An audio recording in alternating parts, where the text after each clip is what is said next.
Hello guys, this is Alexi with Rock and Roll Tennis Camps, and today I wanted to make a video with 3 tennis axioms. And for those who may not be familiar with axiom is, it's a statement that does not require any proof. Like 2 parallel lines never touch is an axiom. But so basically I have three of those axioms for the baseline. In other words, those are 3 golden rules that cannot be broken. Doesn't matter if you're Carlos Alcaraz or you're just playing at the park. So let's dive straight into it. So first one, we're just talking about strictly baseline. You cannot ever swing anything but up.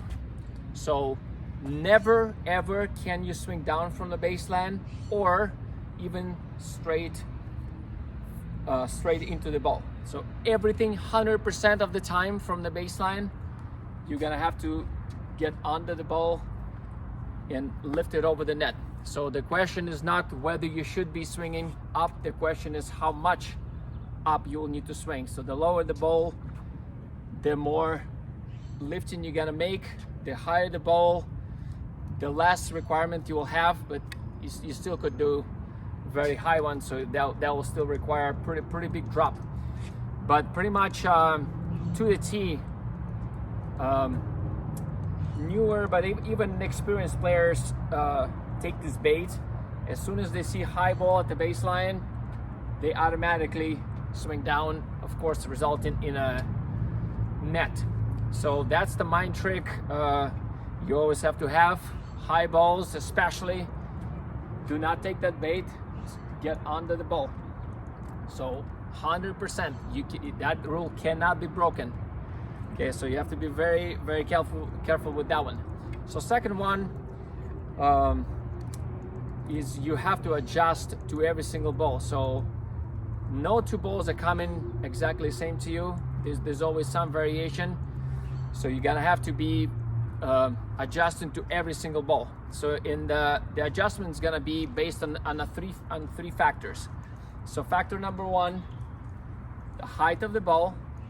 Factor number 2, your location. You can be a little bit closer inside the court or a little bit further away from the baseline. So your location matters because your distance increases or decreases, which means you have to adjust for that. And the last one, the power and the spin of the ball coming into you. So sometimes it will be just one of those things adjusted, but sometimes you have to adjust to all 3.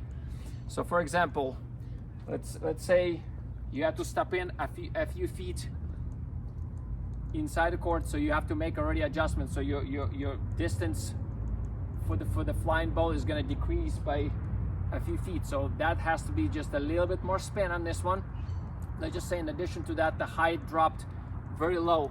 Now you have to put even more spin. So now you have double adjustment. And now let's say the opponent hit like one of those crazy slices and it goes really low and really slicey. So now you have to put even more spin. So as you can see, those factors can really stack up. So instead of you doing your regular kind of let's just say regular amount of spin for that ball, you probably have to triple it just so you can maintain your racket speed. So that's number 2. So adjustment based on height, your location, and the power and the spin of the ball coming into you. And the last one, you only have 2 ways to control the ball. Only 2. So that I refer to one way is the professional way, one is the amateur way. So the amateur way, you'll see, if you see people playing at the club or at the park, you will see they control the ball by power. So because their technique is not very good, they just hit it slow enough. So like usually form is pretty bad. They just gotta tap it in so it goes in.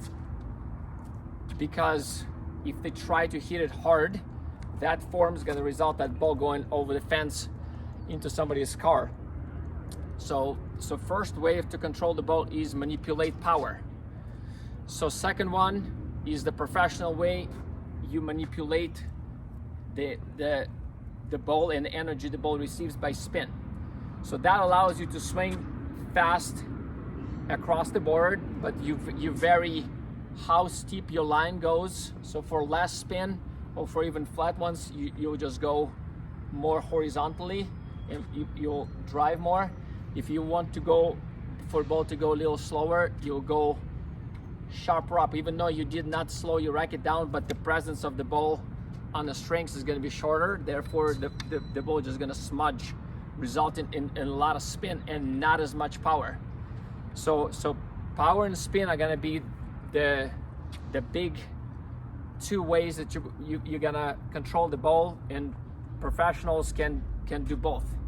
To be a really good player, you need to know how to control it with both methods, because a lot of times you'll be in a very tough situations and you just cannot put any spin, which only leaves you with one option. You got to be hitting it slow enough to still make the ball land into the court.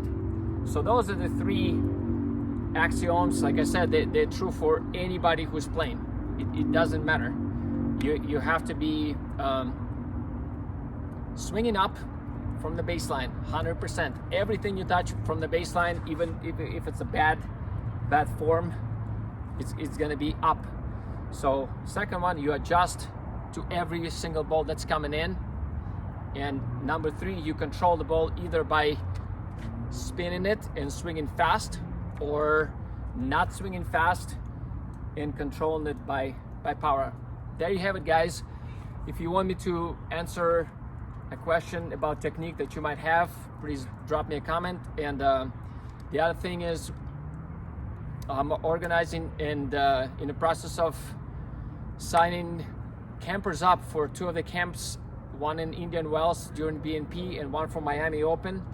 The structure is always the same. We practice 2 hours in the morning, and in the afternoon we watch the pros battle. So if you want any more information about that, there's a website at the end of this video. With that being said, go rock the courts.